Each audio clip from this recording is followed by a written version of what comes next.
Nakiisa naman ang mahigit 700 mga kabataan sa bansa sa naganap na National Youth Convention sa lalawigan ng La Union sa pangunguna ng National Youth Commission.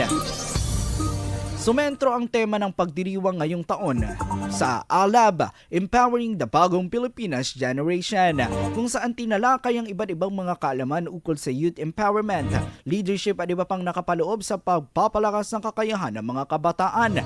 Ibinahagi sa mga ito ang kaalaman at kasanayan ukol sa gampanin bilang mga batang leader na nakaayon sa adhikaing national youth policies na makakatulong upang mapaunlad ang komunidad at bansa. Binigyan din naman ang papel ng mga ito sa pagtataguyod ng nararapat at marangal na pamumuno sa mga kinabibilangang lokalidad bilang boses o representante ng kanilang mga kasapi.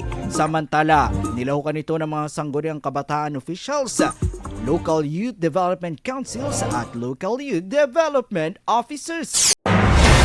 IFM News. IFM News. IFM News.